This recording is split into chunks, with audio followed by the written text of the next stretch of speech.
The north wind and the sun, the north wind and the sun, and a queer about wide of the was the strong wheel.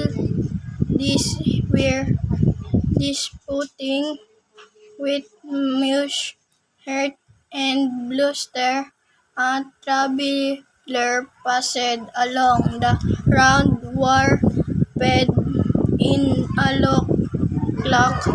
Let use a grain, said the sun. He is the strong who can strip the traveler of his cloak. In the title, the reader pronounced the word wind as wind and end as end. In the first paragraph, in the first sentence, the reader pronounced the word wind as wind, end as end, had as hand, quarrel as square, which as why, them as the, and stronger as strong. In the second sentence, he pronounced the word while as will, they as this, where as where, disputing as disputing, with as with, much as muse, hit as hurt, bluster as bluster, traveler as traveler, past as passed, road as round, wrap as warped, and cloak as locklock. In the next sentence, the reader pronounced the word as use, agree as agren, that as the, stronger as strong, and who as wo. Also, the word that he pronounced, it as the and the.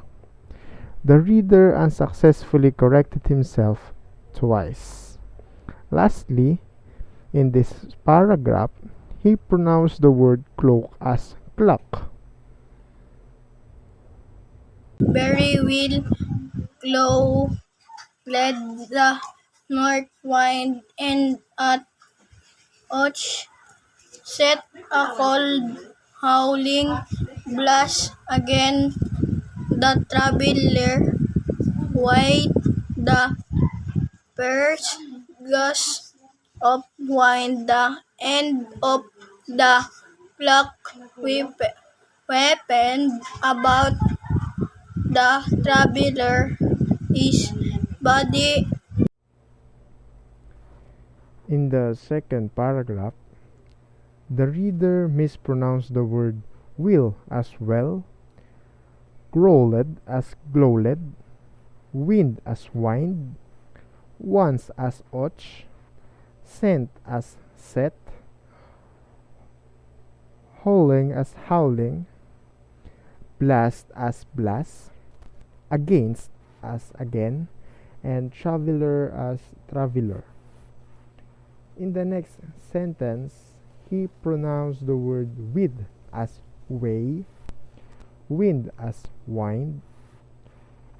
He added s in the word ends and he pronounced it as end. He mispronounced the word cloak as clock. He unsuccessfully corrected himself as he pronounced the word whip as wipe as weapon. Lastly, he pronounced the word travelers with apostrophe s as traveler is. But he imitated wrapped it closed around him, and the harder the wind blew, but he aimed till Howard warped it closed around him, and the harder the wind blew the theater. He held it to him the wider air angrily at the clock, but all his sport were I by the sun began to see at first his beam were again and the pleasant were after the bitter cloud of the north wind the traveler who started his clock and let it hand loosed for his shoulder. In the next paragraph, in the first sentence, he pronounced the word immediately as ibiditail, rap as propered, and he mispronounced the word closely as closed. He pronounced the word wind as wind, blue as blee.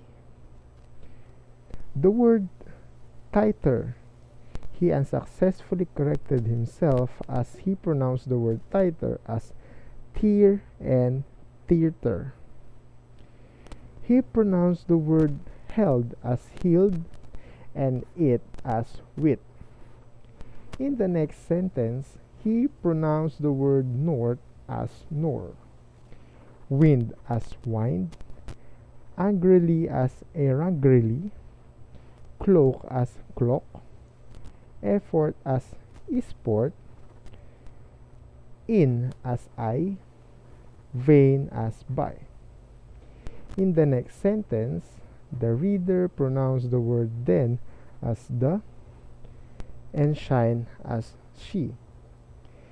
In the last sentence in this paragraph, he pronounced the word beams as he committed the letter S and pronounced it as beam. Gentle as gen, pleasant as pleasant, warmth as were, after as Arthur. He successfully corrected himself as he pronounced the word bitter as be. However, he pronounced the word cold as clo and cloth, and he successfully corrected himself twice. Also, he pronounced the word wind as wind, unfastened as wistaded, cloak as clock, hang as end, loosely and loosed, from as for, and lastly shoulders as shoulder. The sun grew warmer and warmer. The man took off his cap and mopped his brow. At last he became so hearted that he pulled off his cloak, and to escape the blazing sun there he settled down in the welcome shade of the tree by the roadside. In the last paragraph in this text, the reader omitted the apostrophe s in the word sons and omitted also the letter s in the word race. Next, he unsuccessfully corrected himself twice as he pronounced the word grew as gri and gur. He mispronounced the word warmer as warmer twice. In the next sentence, he mispronounced only one word, as he pronounced the word mop as mopped. In the last sentence, he pronounced the word became as become. So, as su, heated as hearted, that as the, pulled as pulled, cloak as clock, escape as escape, blazing as blazing, sunshine as sunhin, true as der, himself as himself, shade as share. He successfully corrected himself as he pronounced the word as a into the.